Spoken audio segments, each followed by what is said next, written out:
दोस्तों, आपका स्वागत है ट्यूटर इन डेली के ट्यूटर टॉक शो पे। आज हमारे साथ हैं राहुल सर, जो कि मैथमेटिक्स पढ़ाते हैं सीनियर सेकेंडरी के स्टूडेंट्स को। सो बेसिकली ये अभी बिहार में है, बट ऑनलाइन ट्यूटरिंग भी प्रेफर करते हैं। सो आज हम राहुल सर से जानेंगे कि उनकी जर्नी कैसी रही, कैसे वो ट्यूटर बने एंड उनका पर्सपेक्टिव क्या है एजुकेशन को लेके। So good afternoon Rahul sir, I hope you are doing well. Okay. So मैं जानना चाहूँगी राहुल सर कि आप टीचर कैसे बने, कैसी रही आपकी खुद की एजुकेशन से टीचर बनने तक की जर्नी। वेल सो इनिशियली जब मैं कॉलेज में था फाइनल ईयर में सो एक कंपनी आई थी प्लेसमेंट के लिए, base education private limited Bangalore, and then I got selected in that company in Bangalore. So मैं वहाँ ज्वाइन किया 2018 में, मई 2018 में। फिर वहाँ पे मैंने जॉब किया 1 साल तक, और मतलब एजुकेशन फील्ड से मैं जुड़ा रहा स्टार्टिंग से ही। और मैं मतलब कि काफ़ी इंटरेस्टेड था मैथमेटिक्स को लेके, कि मुझे मैथमेटिक्स पढ़ाना है, और मेरा मास्टर डिग्री भी मैथमेटिक्स में हुआ। यूजी पीजी बोथ है in mathematics. Okay, great. So you are fond of mathematics. Okay. Kind so of. Yeah so basically जैसे आपका जो भी फर्स्ट स्टूडेंट रहा होगा, वहां तक आप कैसे बने? एक होता है ना कि ट्यूटर बनने की जर्नी होती है कि कैसे एक फर्स्ट स्टूडेंट मिला आपको, देन यू स्टार्टेड टीचिंग, वो कैसा रहा आपका? इनिशियली मैं जब कॉलेज में था तो कॉलेज से ही मैं पार्ट टाइम मतलब होम ट्यूशन पढ़ाया करता था। तो मैं जैसे कि मेरा कॉलेज मैं राउरकेला में रहता था उड़ीसा में। तो वहाँ सेक्टर 1 में कुछ मतलब कि मेरे सीनियर्स लोग थे, सीनियर्स लोग होम ट्यूटरिंग करते थे। मैं उनको बोला कि वो जब कॉलेज छोड़ के जा रहे थे फाइनल ईयर के बाद, कि जो भी आप लोग ट्यूटरिंग करते थे जिस लोकेशन में, वहाँ से मुझे लिंकअप करवाइए। तो वो मुझे लिंकअप करवाए और फिर कुछ ट्यूशन मुझे दे के गए वो।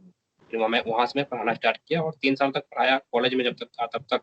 फिर वहाँ से मतलब कि एजुकेशन कंपनी में मेरा प्लेसमेंट भी हुआ। मतलब मेरा इंटरेस्ट आ गया टीचिंग के ऊपर, वैसे ही पढ़ाते पढ़ाते।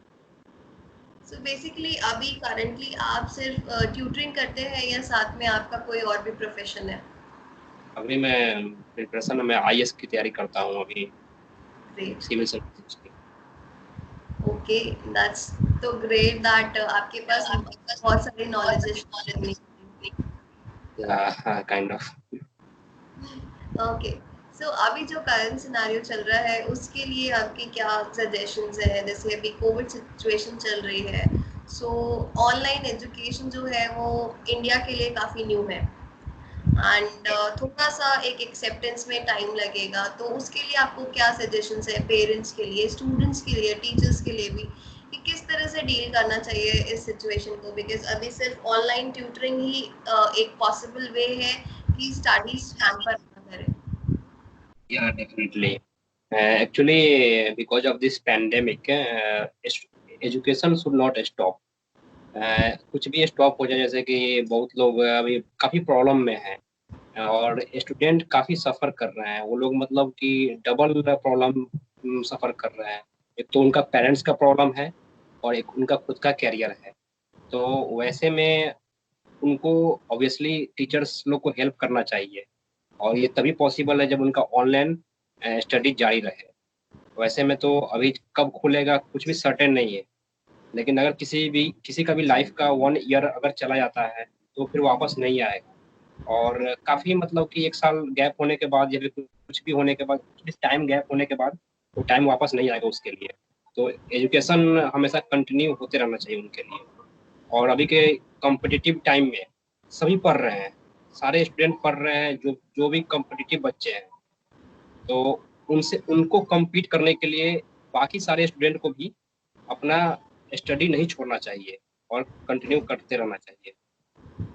ओके। सो दैट्स माय आपका ओपिनियन। क्या मानना है कि जब भी अभी से इंडिया में न्यू है ऑनलाइन ट्यूटरिंग एंड एक एक हद तक तो एक्सेप्टेबल है, जैसे कि अभी हम 12th प्लस की बात करें तो स्टूडेंट्स लेते हैं ऑनलाइन ट्यूटरिंग, पहले से ही लेते हैं।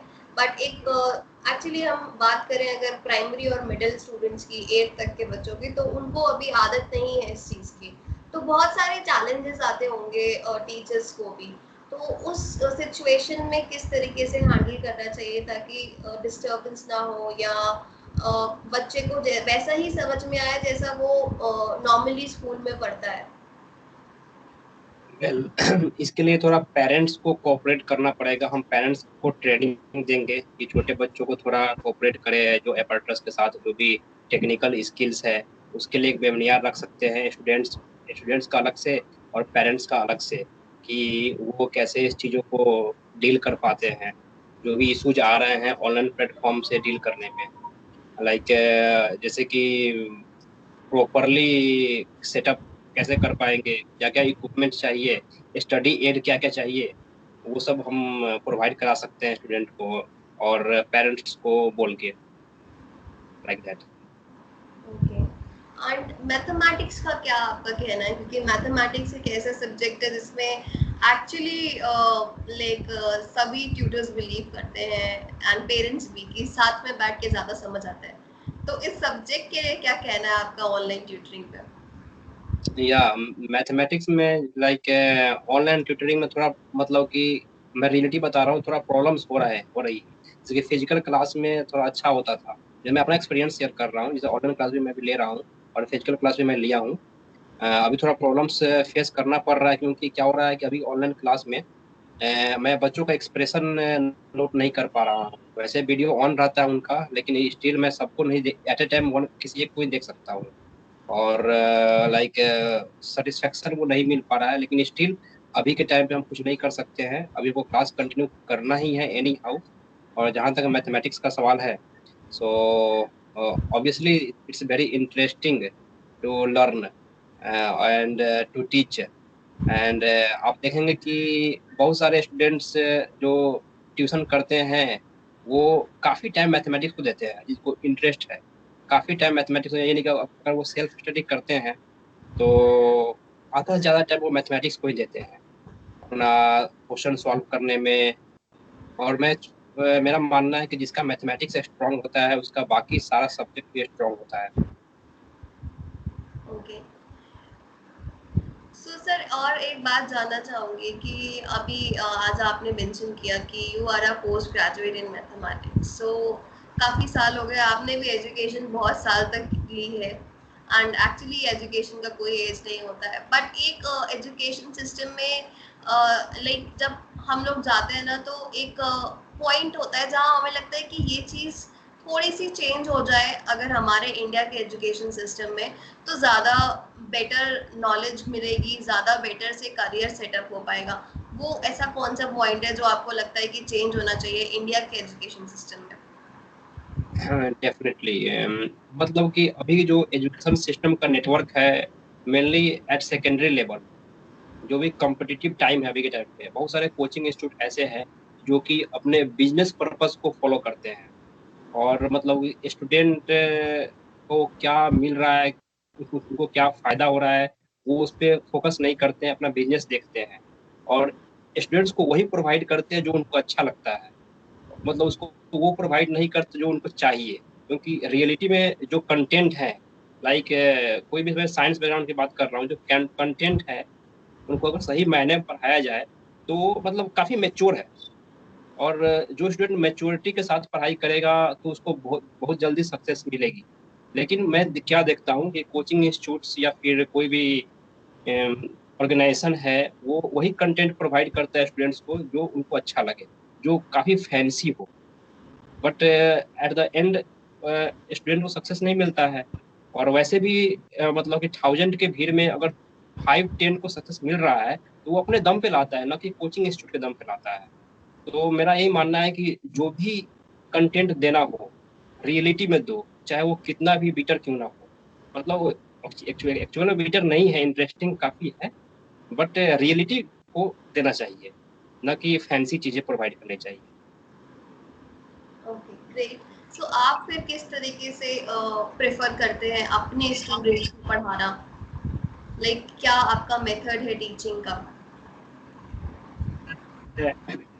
मैं जनरली कंसेप्ट पे ज़्यादा फोकस करता हूँ। स्टार्टिंग करता हूँ each and every very basic definition से स्टार्ट करता हूँ। और जैसे कि कोई भी थ्योरेटिकल चीज़ें हैं और कोई भी फार्मूला है या थ्योरम्स है, उसको प्रूफ, उसका प्रूफ जरूर देना होता है। विदाउट प्रूफ मतलब कि वो चीज़ें एक्सेप्टेबल नहीं लगती है स्टूडेंट्स को भी, और हमको भी अच्छा नहीं लगता है पढ़ाने में। और उसके बाद मैं बिलीव करता हूँ कि प्रॉब्लम को प्रैक्टिस करना बहुत इंपॉर्टेंट है। हम जितना प्रैक्टिस करेंगे उतना ही हम स्किल्ड होंगे उस फील्ड में। मतलब काफ़ी प्रैक्टिस करना इंपॉर्टेंट है। तो जी। मैं उसी के अकॉर्डिंग अपना खुद का स्टडी मटेरियल, मतलब जो मेरा खुद का क्लास नोट्स होता है, मैं उसको फोकस करता हूँ और स्टूडेंट को बोलता हूँ कि तुम बस उसको पढ़ो, और बाकी किसी बुक से बस क्वेश्चंस लगाओ, और बाकी जो भी तुमको स्टडी करना है कंसेप्ट के लिए, मेरा स्टडी मटेरियल पढ़ो काफ़ी सो आपके पास अपना सेल्फ मेड मटेरियल है फॉर द स्टूडेंट्स। है। ग्रेट। सो सर थोड़ा सा इंटरेस्टिंग बनाते हैं, कुछ रैपिड फायर राउंड खेलते हैं आपके साथ, छोटे one word questions. So first student कौन सा था आपका? उसका नाम था अर्णव, अर्णव दास। मैं he was in class ninth that time. मैं जब कॉलेज में था उस टाइम पे, तो मैं उसको होम ट्यूशन देने जाता था। तो फिर मैं उसको फाउंडेशन के लिए पढ़ाता था, उसको मतलब आईआईटी के लिए प्रिपरेशन करना था, तो क्लास 9 से ही उसका मैं फाउंडेशन करना स्टार्ट किया था। तो उसमें 2 साल पढ़ाया, क्लास 9 क्लास 10। फिर उसके बाद मैं कॉलेज, मेरा पास आउट हो गया वहाँ से, फिर मैं चला गया बैंगलोर। ओके। सो आपको ऐसा कोई ऐसा आपके साथ ऐसा इंसिडेंट हुआ हो जब आप एक स्टूडेंट थे, जो आपको अपने टीचर और आपका रिलेशन याद रहा हो कि क्या मोमेंट था, चाहे वो फनी हो चाहे वो बहुत ज़्यादा मोटिवेशनल हो, कोई ऐसा इंसिडेंट जो आपको हमेशा याद रहता हो अपने टीचर के साथ? या डेफिनेटली, मतलब कि मुझे याद है कि मैं क्लास 10th तक काफ़ी ब्राइट स्टूडेंट नहीं था। मुझे रियलिटी पता है, जब मैं क्लास 11th में गया, तो मैं क्लास 10th तक मैं मतलब कि विलेज लोकेलिटी में रहता था, ठीक है। तो फिर मैं जब सिटी में गया और वहाँ पे जब बड़े बड़े कोचिंग इंस्टीट्यूट में बैठना स्टार्ट किया, मैथमेटिक्स पढ़ना स्टार्ट किया, तो मुझे कुछ भी समझ में नहीं आता था। तो फिर मैं मतलब कि वैसे जैसे कि एक बैच में 100 स्टूडेंट्स हैं, तो वहाँ पे पढ़ना बहुत मुश्किल होता था, कुछ भी डाउट्स होता था तो मैं पूछ नहीं पाता था स्टूडेंट से, तो मतलब टीचर से। तो फिर मैं एक मतलब जहाँ पे मैं रहता था उसके पास में एक टीचर थे, मतलब वो स्टूडेंट ही थे, ग्रेजुएट के स्टूडेंट, उनसे मैं जाकर उनसे होम ट्यूशन लेना स्टार्ट कर दिया। तो वो मुझे स्टार्टिंग से जो भी बेसिक कंसेप्ट से पढ़ाना स्टार्ट किए, मतलब कि जो मैं उनसे छोटी छोटी चीजें पूछ सकता था। तो जिस वे में वो मेरा हेल्प किए, वो मुझे बहुत फायदा दिया, और मुझे मैथमेटिक्स के फील्ड में इतना इंटरेस्टेड कर दिया कि मैं आगे का फर्दर स्टडी, हायर स्टडी में मैथमेटिक्स में ही किया। जबकि मेरा क्लास 10 तक, यू डोंट बिलीव, मुझे बेसिक्स नॉलेज मतलब नहीं था, लाइक कैसे दो एक्सप्रेशन का एलसीएम लेते हैं, और कैसे मतलब कि फैक्टर कैसे करते हैं, ये सब बेसिक चीज़ मुझे नहीं पता था मुझे। फिर मुझे वहाँ से वो मुझे काफ़ी इंस्पायर भी किए। वो खुद एक स्टूडेंट थे, पीजी के स्टूडेंट थे वो, तो वो मुझे हमेशा याद रहता है। उनका बहुत सारा फनी मोमेंट भी है उनके साथ हमारा, वो हमको मूवी दिखाने में लेके गए थे एक बार, ये सारी चीज़ें। सो बेसिकली आपका, आपके जो एक्चुअली गुरु जो जिन्होंने आपको इंस्पायर किया मैथमेटिक्स के लिए, एंड आज की डेट में आप खुद मैथमेटिक्स पढ़ा रहे हैं। ग्रेट। या ओके। सो एक आपके इस साइड से जैसे मैं जानना चाहती हूँ, अभी हाल ही में 10th 12th सबके रिजल्ट्स आए हैं, तो मार्क्स को लेके स्टूडेंट्स जो होते हैं ना, वो बहुत ज़्यादा लाइक कुछ स्टूडेंट्स डिप्रेशन में भी चले जाते हैं। बट अगर उनकी नॉलेज देखी जाए तो नॉलेज उनको होती है, बट हाँ, कोई भी रीज़न हो उनके नंबर नहीं आते हैं, अब कोई भी रीज़न हो सकता है उसके पीछे। सो उनको अपनी नॉलेज पे कंसंट्रेट करना चाहिए, आगे बढ़ना चाहिए कि आगे ज़्यादा अच्छा करें, या वहीं अटक जाना चाहिए? कुछ ऐसा मोटिवेशनल बताइए कि जो बच्चे आजकल डिप्रेशन में जा रहे हैं मार्क्स की वजह से, वो ना जाए। नहीं, क्या है कि अभी जस्ट रिजल्ट आया क्लास 10th का और क्लास 12th का। मेरे काफ़ी स्टूडेंट्स हैं जिनका मतलब कुछ तो अच्छे पढ़ने में थे, उनका डेफिनेटली अच्छा मार्क्स आया है। और कुछ स्टूडेंट्स मतलब कि उनका एकेडमिक मार्क्स कम था, लेकिन इसका मतलब ये नहीं वो टैलेंटेड नहीं है, वो टैलेंटेड है डिफरेंट फील्ड में। लाइक कुछ लोग को मैथमेटिक्स मतलब समझ में नहीं आता है, मतलब कि बाकी क्योंकि उनका इंटरेस्ट अलग ही है।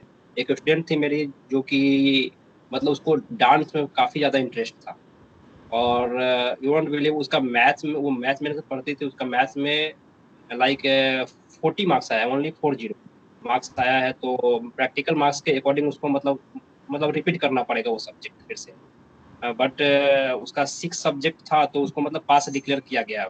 लेकिन वो गर्ल मतलब उसका डांस में इतना ज्यादा इंटरेस्ट है और इतनी टैलेंटेड है कि वो डीआईडी में पार्टिसिपेट कर चुकी है। एंड अभी उसका रिसेंटली एक यूट्यूब पे वीडियो आया है। वो she is just class 12th student, and उसका एक एल्बम अभी लॉन्च कर गया।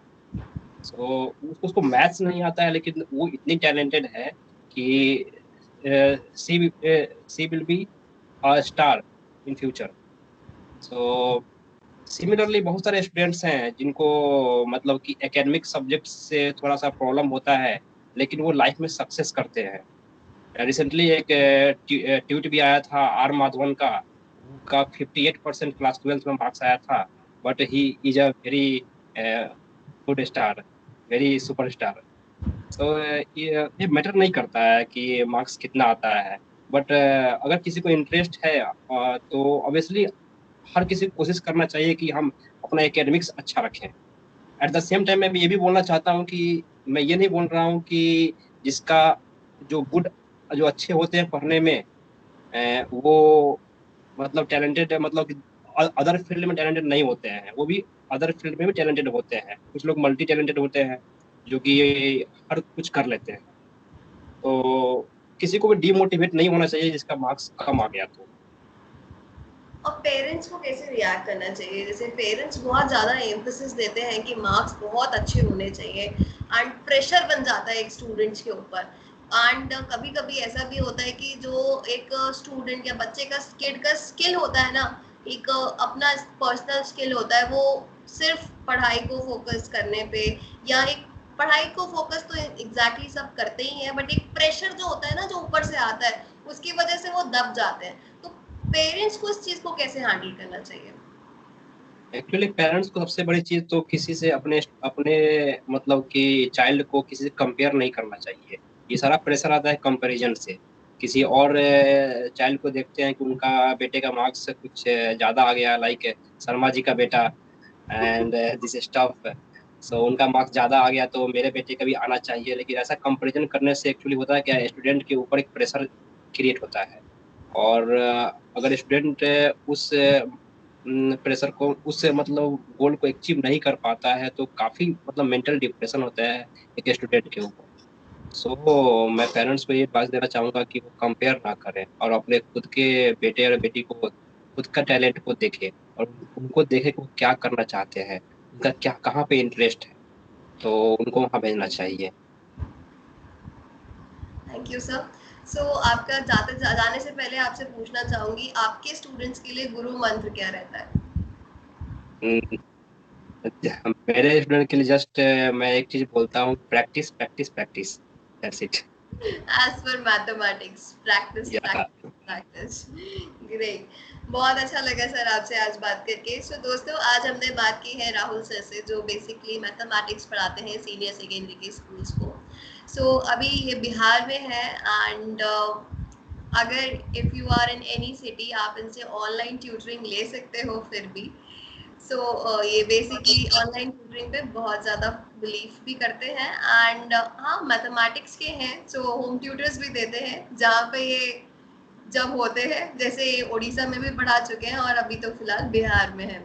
इनसे पढ़ने के लिए आप हमारी वेबसाइट पे जा सकते हैं tutorsinderi.co.in। एंड इफ अगर आप किसी और सब्जेक्ट का टीचर फाइंड आउट कर रहे हैं, तभी भी हमारी वेबसाइट पे आप सर्च कर सकते हैं any tutor, because we are network of tutors. So आज के लिए बाय, टेक केयर। दोबारा वापस आऊंगी एक नए ट्यूटर के साथ और एक नए पर्सपेक्टिव के साथ। Bye bye.